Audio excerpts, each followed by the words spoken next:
पाकिस्तान के लिए बड़े एजाज की बात। बलोचिस्तान से ताल्लुक रखने वाला तालिब इल्म इसरार काकड़ दुनिया की सबसे बड़ी जामिया ऑक्सफोर्ड यूनिवर्सिटी में होने वाले यूनियन के इंतखाबात में 617 वोट हासिल करके सदर मुंतखब हो गया।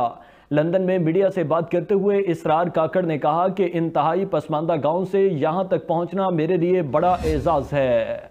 मैं बना हूँ ऑक्सफोर्ड यूनियन का प्रेसिडेंट। इससे पहले बेनजीर भुट्टो साहिबा रही है ऑक्सफोर्ड यूनियन की प्रेसिडेंट तकरीबन 1970s में। उसके बाद रहे हैं अहमद नवाज APS अटैक के सर्वाइवर, मेरे बड़े अच्छे दोस्त थे, वो ऑक्सफोर्ड यूनियन के प्रेसिडेंट रहे हैं। और फिर अल्हम्दुलिल्लाह आज मुझे यह मौका मिला है सदारत का। मेरी बेसिक एजुकेशन स्टार्ट होती है किला गुलिस्तान में ठाठ की स्कूल में। दरमियान में ये मैं जरूर कहना चाहता हूँ कि बलूचिस्तान गवर्नमेंट का मैं बड़ा शुक्रिया अदा करता हूँ कि उन्हीं की कुछ स्कॉलरशिप पे ही मैं आज यहाँ तक पहुंचा हूँ।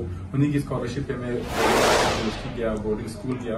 बलूचिस्तान गवर्नमेंट की स्कॉलरशिप थी, सनाउल्लाह ज़ैनी साहब, बाद में 2000 पार्शल स्कॉलरशिप मिली, मैं यूनिवर्सिटी ऑफ अबरडीन गया। और आज से 2 हफ्ते पहले बलूचिस्तान गवर्नमेंट के चीफ मिनिस्टर ऑक्सफोर्ड आए। उन्होंने बलूचिस्तान के नौजवानों के लिए स्कॉलरशिप अनाउंस की पोस्ट ग्रेजुएट डिग्री के लिए, जो बहुत ही इंपॉर्टेंट इनिशिएटिव है। और उन्होंने मेरी भी अनाउंसमेंट की मेरी सदारत से पहले।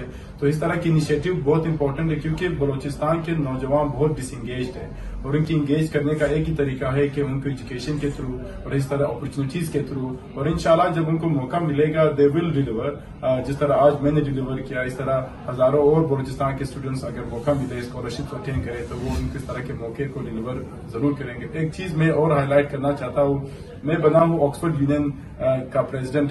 At the end of the day एक स्टूडेंट यूनियन है। स्टूडेंट यूनियन की इंपॉर्टेंस भी बड़ी जरूरी है, चाहे वो पाकिस्तान की गवर्नमेंट हो, बलूचिस्तान की गवर्नमेंट हो। स्टूडेंट यूनियंस बहाल करे क्योंकि स्टूडेंट्स अगर अपने इश्यूज पे आवाज नहीं उठा सकते, अगर पाकिस्तान के सियासी इश्यूज पे वो आवाज ना उठा सके तो फिर फ्यूचर में तो यह और है ही कोई नहीं। तो इधर से ही स्टूडेंट्स की जर्नी स्टार्ट होती है सियासत में, सियासी उसको डिस्कशन को फरोग देने में और डेमोक्रेसी को फरोग देने में। तो ये एक बहुत ही इंपॉर्टेंट इनिशिएटिव जो गवर्नमेंट को लेनी चाहिए। काफी अरसे से स्टूडेंट यूनियंस बंद है और अभी टाइम है कि गवर्नमेंट इसको जो है ना ये बैन उठा दे। एक सेकंड सर, आप बताइए कि कोई एक काम बताइए कि क्या किया जाए कि पाकिस्तान से मजीद नौजवान जो है वो आला तालीम के लिए बाहर निकले। देखिए, ये मैंने ऑलरेडी ट्विटर पे भी प्राइम मिनिस्टर साहब को सजेस्ट किया कि पाकिस्तान के नौजवानों में बहुत टैलेंट है। मैं तो एक ऑर्डिनरी पर्सन हूँ जिनको अपॉर्चुनिटीज मिली, यहाँ तक पहुंचा हूँ। अगर पाकिस्तान के नौजवानों को अपॉर्चुनिटीज मिले तो वो और भी बड़े काम कर सकते हैं। तो कुछ अपॉर्चुनिटीज स्कॉलरशिप्स के उस पर मैंने प्राइम मिनिस्टर साहब को सजेस्ट किया, रिक्वेस्ट किया कि ऑक्सफोर्ड में